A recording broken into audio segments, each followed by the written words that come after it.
رانو ایک بہت ہی خوبصورت لڑکی تھی۔ اس کے بابا دلاور شہر کے جانے مانے بزنس مین تھے۔ وہ شروع ہی سے عیش و آرام سے پلی تھی۔ اسے اپنی دولت اور خوبصورتی پر بڑا غرور تھا۔ وہ بڑوں کا لحاظ تک بھی نہیں کرتی تھی۔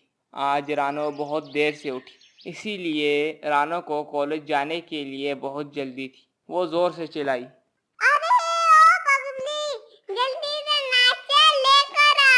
حالانکہ ببلی ایک بزرگ خاتون، لیکن رانو کو یہ ادب نہیں تھا کہ بڑوں سے کس طرح سے بات کرتے ہیں۔ اسے تو وہ ایک نوکرانی ہی سمجھتی تھی۔ ببلی جلدی سے ناشتہ لے کر آئی، جبکہ ادھر سے رانو بھی بھاگتی ہوئی آ رہی تھی اور دونوں آپس میں ٹکرا گئے۔ ببلی کے ہاتھ سے ناشتے کی پلیٹ نیچے گر گئی۔ رانو نے بغیر سوچے سمجھے ببلی کو تھپڑ مار دیا اور بولی، ارے بٹیا، تم ہی تو بھاگتی ہوئی آئی اور مجھ سے ٹکرا گئی۔ خبردار، اتنا نقصان کر دیا، اوپر سے صفائی کر رہی ہے۔ بٹیا کس سے بولا؟ میں تمہاری میم ہوں میں۔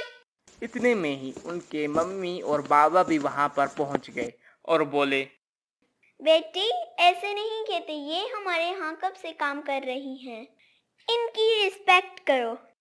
مائی فوٹ، نغمہ سے تمیز سے بات کرو، اس ہر پر چھٹ جاتے ہیں۔ اور آپ اس کے ساتھ لے رہی ہیں، میری نہیں، جو میں کھانا ہی نہیں کھاتی۔ یہ کہہ کر وہ سیدھا کالج چلی جاتی ہے۔ وہاں کالج میں ایک اور چڑیا بھی پڑھنے آتی تھی۔ وہ بھی بہت خوبصورت تھی اور پڑھنے میں بھی بہت تیز تھی۔ وہ ایک غریب گھر سے تھی، لیکن اس کے بابا کو اسے پڑھانے کا بہت شوق تھا۔ وہ جیسے تیسے کر کر اسے پڑھاتے تھے۔ رانو اپنی جیسی سہیلی کے ساتھ مل کر اس کا مذاق اڑاتی تھی۔ آج بھی جیسے ہی وہ کلاس میں داخل ہوئی تو رانو نے اپنی سہیلی کے ساتھ مل کر اس کا مذاق اڑانا شروع کر دیا۔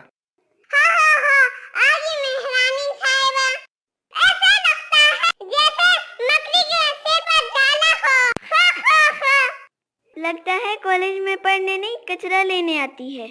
پتہ نہیں ایسے لوگ کہاں سے چلے آتے ہیں، جب پڑھنے کی اوقات نہیں تو نہ آ جائیں بڑوں سے مقابلہ کرنے۔ ٹونی نے رانو کی طرف دیکھا اور بولی، ارے ایسے کیوں دیکھ رہی ہو؟ لگتا ہے آنکھوں میں کھا جاؤ گی۔ دونوں سہیلیوں نے مل کر اس کا مذاق اڑایا۔ اتنے میں ہی ظفر سر کلاس میں پڑھانے کے لیے آ گئے۔ رانو بولی، دیکھو سر یہ مجھ سے جھگڑا کر رہی ہے، کہہ رہی ہے میں بہت گھمنڈی ہوں، جب کہ آپ چلبلی سے پوچھ لیں غلطی کس کی ہے۔ سر یہ آتے ہی لڑائی کرنے لگ گئی، ہم امیر ہیں تو اس میں ہمارا کیا قصور، ہم سے جلتی ہے یہ۔ سر نے اسے ڈانٹا اور کہا، تمہیں شرم نہیں آتی؟ پڑھنے آتی ہو یا لڑائی کرنے آتی ہو؟ رانو جیسی پیاری بچی کو پریشان کر رہی ہو۔ ٹونی کو بہت برا لگا۔ جیسے تیسے کر کر اس کا پڑھائی کا پیریڈ ختم ہوا۔ ظفر سر وہاں سے چلے گئے۔ رانو بولی، تماشا دیکھو اب مزہ آئے گا۔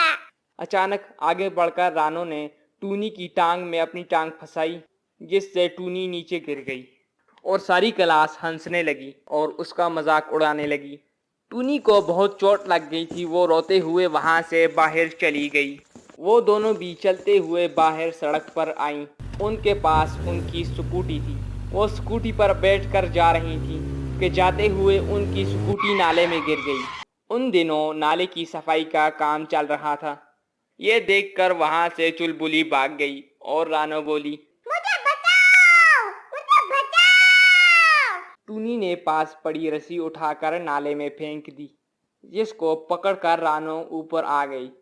اس واقعہ کے بعد رانو کچھ دن بیمار پڑ گئی۔ 3-4 دن کے بعد جب وہ کالج آئی، جیسے ہی ٹونی کو کلاس میں آتا دیکھا تو بولی، آؤ ٹونی بہن۔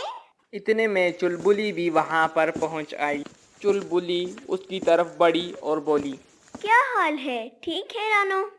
رانو نے چلبلی سے کہا، دور ہو جاؤ مجھ سے، مجھے اب تمہاری ضرورت نہیں ہے، مجھے میری فرینڈ مل گئی ہے، میری آنکھوں پر بڑا پردہ اٹکا ہے۔ چلبلی حیرت سے بولی، اس ڈرٹی اور پور لڑکی کے ساتھ مل کے مجھے ڈانٹ رہی ہے، اپنی سہیلی کو ڈانٹ رہی ہے۔